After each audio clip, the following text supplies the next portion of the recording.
So welcome back to the channel, or welcome if you are new. My name is Brandy. I'm the host of the Be Real Babe Show, a spin-off of the Be Real Babe podcast. And today, you guys, we're keeping up with Canada. It is Monday. I hope you guys had an amazing weekend. It's getting to be the summer here in Kelowna. I'm not sure where it's like everywhere else in Canada, but my goodness, it was warm this weekend. I got a little bit of color. I'm super excited. I feel like come next week, it's going to be a sundress season, and I'm beyond stoked. But today, speaking in this episode, I've got three different articles. Well, two articles and one topic I just wanted to bring back to everyone's attention because it's not that I forgot about this, but I kind of forgot about this, and a topic came up today, of course, looking in politics when I was going through articles, and I thought, yes, let's talk about this and let's make a refresher of why this is so important. So today we're going to talk about the suspect that we talked about that was involved in the attack in Vancouver on the seawall, where there was a tourist from Toronto just enjoying her time. We talked about it a couple weeks ago, and she got brutally attacked, so we're going to follow up on that.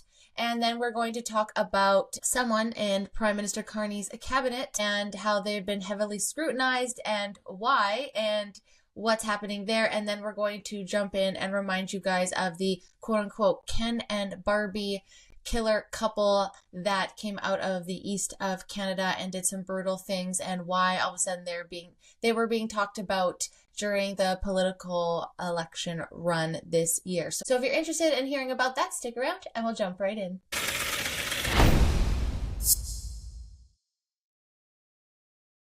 Okay, babes, as mentioned today, we're going to do a follow-up to a story I covered a couple weeks ago. I will try and link it in the description. And we talked about in length, so you can go and have a listen to that episode and catch up a little bit more. But essentially a follow-up on the man that attacked a Canadian tourist that was just visiting, trying to enjoy Vancouver, and she was brutally attacked. And he was actually just out on bail, I think for a couple weeks ago, I believe the story was, after attacking police and then attacked her. And let's catch up and let's see where he's at. Let's see how our good crime system is doing here in Canada. Okay, so man accused of attacking tourist on Vancouver seawall released on house arrest, police say. So it's from May 20th. The man accused of attacking a tourist on Vancouver seawall last month, seemingly just hours after he was released from custody on unrelated charges, oh my bad, hours after, I thought it was a couple weeks, has been released again, according to police. Peterhans Jalo Nungu has been released from a secure medicinal facility and ordered to live in Vancouver, the Vancouver Police Department said in a statement Tuesday. Nungu was charged with assault causing bodily harm in connections to an attack on a woman who was visiting the city from Toronto. The assault occurred along the seawall in Cole Harbour near the entrance to Stanley Park in the early morning hours of April 15th. The victim shared the harrowing details on what happened in her series of videos posted on social media. I also, like I said, read a couple articles back on this. Now, if most of you have been to Vancouver, you've probably been to Stanley Park. I think most people that tour there have been to Stanley Park. What I knew of it growing up was just like a beautiful place in Vancouver, and I always remember feeding the chipmunks the chipmunks that are in there. It's just beautiful, gorgeous place. It just blows my mind that one of the most beautiful places to go visit in Vancouver, one of the places that you think actually is least quote unquote Vancouver City, like, I don't know, I guess I would equate Stanley Park, even though British Columbia obviously and Vancouver have a lot more greenery than I have seen. It looks like New York has. I would kind of like equate it as like, not obviously the same, but kind of the Stanley Park would be to me like what I would think that Central Park would be to New York, right? It's just kind of like city and then this beautiful park amongst all that. That's how I kind of see Stanley Park. So it just blows my mind as a kid. And then now it's just like not even a place where someone can just walk. I mean, it shouldn't be that way. Nungu was granted bail and released from police custody on April 23rd, but was transferred to a secure medicinal facility and has remained under medical supervision since that time. Oh, I thought it was going to be a secured facility, said police in their statement Tuesday. Vancouver police has now been advised that Nungu was released from hospital this afternoon and will be living in Vancouver, where he is on house arrest, the statement continues. Nungu is subject to several court-imposed conditions, according to the VPD. He must not have any contact with the victim. Oh, okay. He must not possess weapons. He must not possess or consume alcohol or non-prescription drugs. He must not possess knives or sharp-bladed instruments outside his residence, and he must remain in his home for 24 hours a day unless given permission to leave for work or for a medical appointment. Officers from the... Okay, hold on, pause. Just a question. last I remember, he didn't use a weapon on her. Last time I remember, we just heard it was in the morning, so I'm not sure. Like maybe he would be drinking alcohol. But he never used any weapons or anything like that. He still assaulted her with his like physical body. It wasn't like it was nighttime. So like when he's going to and from work and going to a medical appointment, like he could still do this. So this, I don't know, guys. Just to me, it doesn't really make sense. Who's watching him 24/7? That's my question. Anyways, officers from the VPD Operations Division and its Special Investigations Section will monitor Nungu's compliance during his release, police said, adding that anyone with information about alleged breaches of his bail conditions should contact police immediately. Nungu also appears to be the accused in an unrelated case in Surrey Provincial Court. An accused with the same name and birth year is charged with uttering threats to burn, destroy, or damage, and assaulting a peace officer in that case. That was the one I was talking about. Okay, so I was right. The file is marked with a K file and a designation courts use to indicate cases of alleged intimate partner violence. These alleged offenses took place on April 13th in the city of Surrey, according to court records, which show he was released in custody after appearing before a judge on the afternoon of the 14th, less than 24 hours before the Cole Harbour attack. That's what I'm saying. So it's like, come on. Like, what are we doing here? What actually is going to keep these criminals in jail? Like, what is it? Okay, I can understand maybe the first time taking a medical psych and maybe not holding him in jail. Okay, maybe. But repeat offenders, like, oh, don't see her? Well, okay, I'm sure he's not going to fly to Toronto. He's not supposed to leave his house, but like, what if he beats whoever he's living with and just leaves and does that? Is this protecting people? Whew, I don't know, guys. That bothers me a lot. That's, but yeah, so catch up article there on that. How do you guys feel? Do you feel that that's justice? Because I don't. I know I wasn't the one attacked, and I know she probably feels more safe because the likelihood of him going over there. But then it's like, who else is going to be not safe at the hands of this individual? I don't know. Like, what are we doing here? Okay, let's jump over and be a little political here. That's going to lead me to the last conversation I wanted to have today. Let's jump into this article here. Carney heavily scrutinized chief of staff to remain in role for now. So Marco Medicino staying on team into summer, PM says. Now, if you've been around on the show, you know how much I dislike this human being, and how much I did not want him to be in this party. And I think he should GTFO out of anywhere to do with government. Please and thank you. Just my personal opinion. You go and look for yourself. You make those decisions. But we'll go into the story as to why he was brought up in politics recently. But let's read this article. What's going on? What's going on over in government? Let's see. So former cabinet minister Marco Medicino will stay on as Mark Carney's chief of staff for the time being, the prime minister announced Thursday. Carney tapped Medicino for the role after winning the Liberal leadership in March. Sources told CBC News at the time that the former MP would be in his role only temporarily, which the Prime Minister alluded to his Thursday social media post. As we prepare for the throne speech, I have asked Mr. Medicino to stay into the summer in order to support the launch of the government's mandate in Parliament and to lead the transition of the Prime Minister's office on my behalf. I am grateful he has agreed to do so, Carney wrote. The Prime Minister noted that Medicino had originally planned to return to Toronto before signing on as Chief of Staff and credited him for his vital support during the Liberal leadership race election on the transition to government. Opposition parties heavily scrutinized Carney's choice to hire Medicino at the time for both his time in cabinet and his stance on the Middle East. So that's, and I think I talked about this actually a couple episodes ago on the channel here about there was actually a whole, I believe it was, I can't even remember which party it was, maybe the NDP party. There was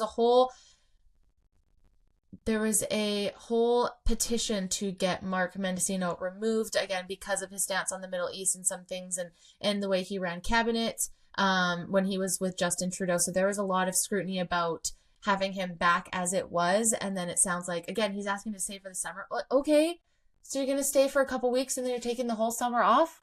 Like, what are we doing? Anyways, Medicino was public safety minister in Prime Minister Justin Trudeau's government, but was shuffled out of cabinet in 2023 after facing calls from the Conservative for his nation over serial killer Paul Bernardo's transfer to a medium security prison. That's what we're going to talk about next. The NDP also criticized Medicino for being one handful of the Liberal MPs who refused to back a House motion calling for a ceasefire in Gaza last year.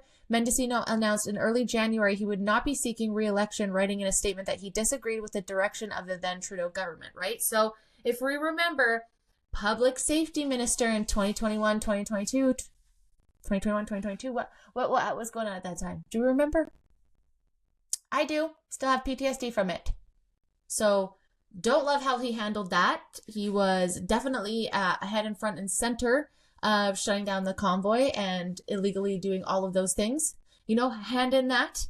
And because of, I guess, how he feels, I'm assuming, about Israel. And again, on this channel, I hate wars. So I don't want any wars. I think they're both dumb. This is not about the conversation. What I'm saying is that he, I think, has been criticized for his maybe extra support of Israel and then not talking about the ceasefire in Gaza. I think we can probably, I don't know, again, I'm not getting into this conversation. Please do not take this out. This is a topic I am not knowledgeable about. I'm just saying what I'm reading.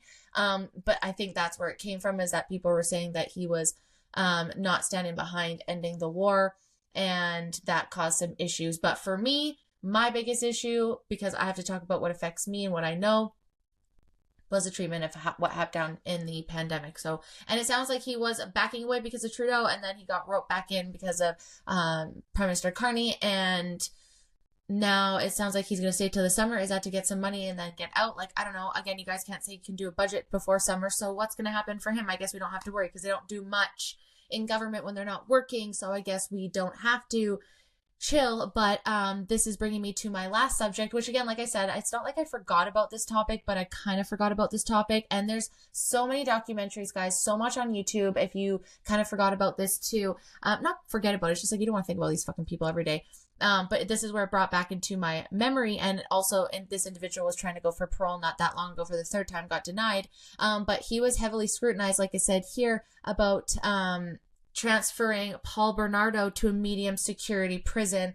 Now, I don't know nothing about prisons, you guys. I don't know how they're ran, but I was watching YouTube the other day, and I stumbled, well, actually it was on Instagram, my apologies, and I was watching Mario for the North, actually, and he gets DM'd by a lot of Canadians, like they block out their names, and he reads them, and it sounds like that the way that the prisons are being ran and the way that they're letting the criminals essentially kind of get away with a lot of stuff, and then they're moving them to lower security prisons, like, so medium security prisons where they're open to even doing more things, where they have a less security because they're becoming problems in bigger ones. So that's kind of terrifying and something maybe I'll go into down the road. But why would you move Paul Bernardo, who I would say arguably outside of like Robert Pickton is probably one of the most notorious killers in Canada? And we'll just go over high level just to kind of remind us of what that was all about here. But one of the things that I really wanted to focus on during this election was, what are we doing for really like repeat offenders and criminals? And I was really excited for the way that Conservatives wanted to handle, you know, repeat offenders especially. And this would be one of those repeat offenders. Like, this individual cannot be let out in prison as far as I'm concerned. So this was why, like, it came up again in the election about how they wanted to make sure that things like this don't happen. Now back to my first story, you know, like, there wasn't very much justice served there. At what point do we just let murderers out? Like, is that next? Or are we just going to let Paul Bernardo out next? You're moving him down. Anyway, so let's go back and what happened. If maybe you don't remember, maybe you're younger. Like I said, it's not something that I personally want to sit here and remember all fucking day and think about. So I kind of forgot the horrific details of it, and I won't go into crazy detail, but we'll just find this one article that I found online here. So Paul Bernardo and Karla Homolka where are the Ken and Barbie killers now? So this was from January 2024, so it's quite a while ago, but I thought that it had a pretty good sum of what happened because this is super detailed, and I definitely suggest you go dive deeper into it. Again, there's a lot more. I believe there's even a Netflix special. It might be down now, but there was. So definitely, you know, in memories of the girls that lost their lives, I think it's important to keep their names alive and keep what he did front of mind too, just so that we make sure the motherfuckers don't get out of jail. You know what I'm saying? So between 1991 and 1993, Paul Bernardo, along with his wife Karla Homolka, raped and killed several women in Canada. However, the duo's crime spree began almost a year after their engagement in 1989. The couples were intensely in love with each other. That's why even after knowing her fiance's sadistic sexual behaviors, Homolka continued to assist him and knew everything about what he was doing. Eventually, the authorities and media started calling them Ken and Barbie killers. Bernardo started committing sexual misconduct years before he got an accomplice. According to the Daily Mail, the culprit started his crime spree in 1987, and in just 13 months, he had raped several young girls in Scarborough, Canada. So it's in Ontario. The rapist would grab his victims from behind and sexually abuse them. He would rape them from behind so the victims couldn't see his face. In the meantime, Bernardo met Karla Homolka and fell in love with her. After their engagement, Homolka got to know the real Bernardo, a man who raped multiple young women. Soon after, Homolka became his accomplice and assisted her fiancé in committing more crimes, including murders. The couple raped and killed 2 young women between 1991 and 1992. Isn't that fucking disgusting? And it's kind of giving like Jeffrey Epstein and Ghislaine Maxwell. This sounds like it's more brutal though. Like I'm not saying what they did, but I just mean like this seems like obviously not as big scale, smaller scale, but same kind of thing. Like definitely not a girly's girl, like Jesus age. Sorry. Anyway, however, in 1993, their crime spree ended when Homolka left Bernardo and the test results of DNA samples taken by the authorities finally came out. In February 1993, the police apprehended Bernardo and charged him with 9 different counts.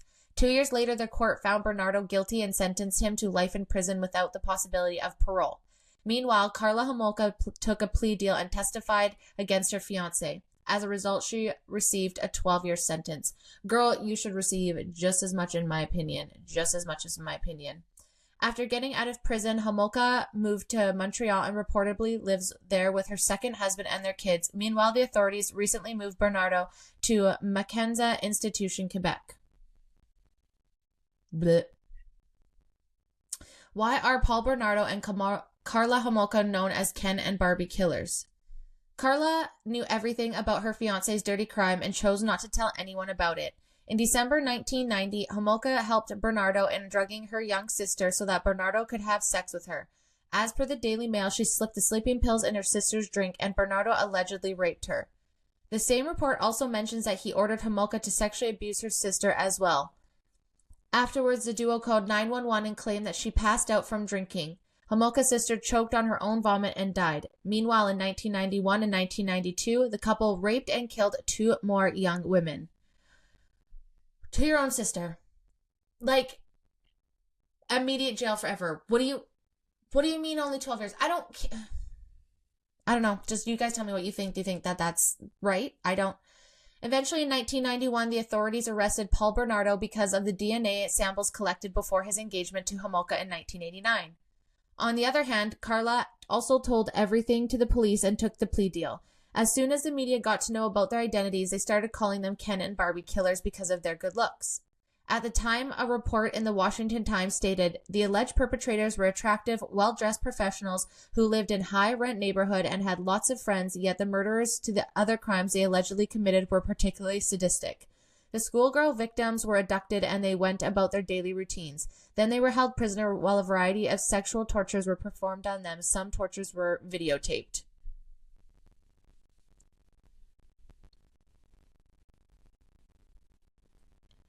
It blows my mind sometimes. Like I get the idea of like, it's not going to just all be creepy killers. Like, I know there's that aspect of being like, oh, but it just always is wild to me sometimes when that takes like such a big part of the story is about like how they're so good looking and how they're professional. Like, yeah, I think any crazy people could look like anything. It doesn't really matter what you look like. It's just, anyways.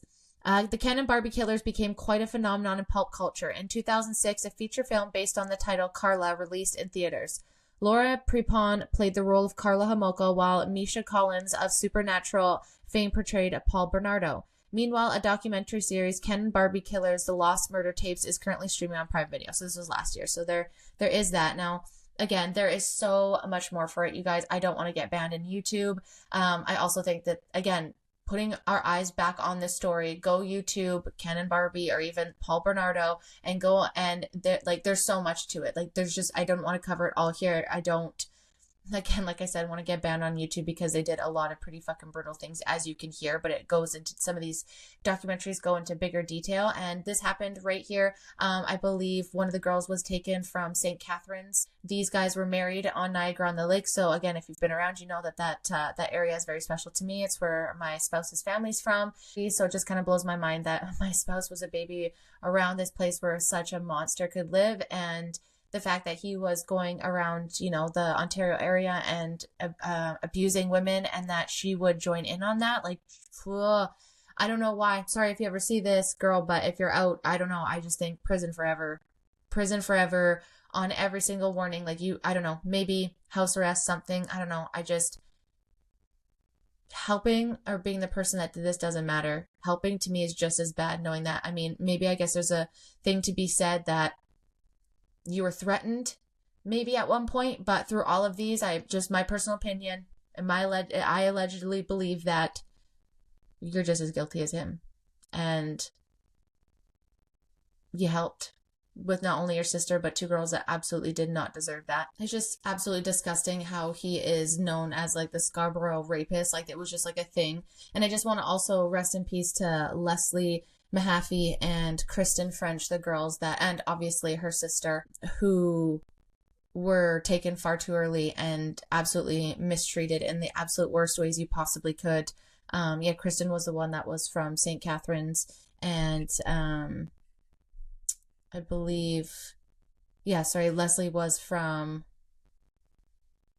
Burlington, Ontario, so kind of a little bit away from each other, but it's very vile. I don't want to, like I said, go on this. It's definitely not YouTube friendly or allowed, but again, guys, I highly suggest bringing this to the forefront, because again, these things matter. Maybe, you know, when it's not talked about, we kind of forget these things. Like 1993, like I was quite young. That was a long time ago, you know. I guess that would be just over 20 years, 30 years.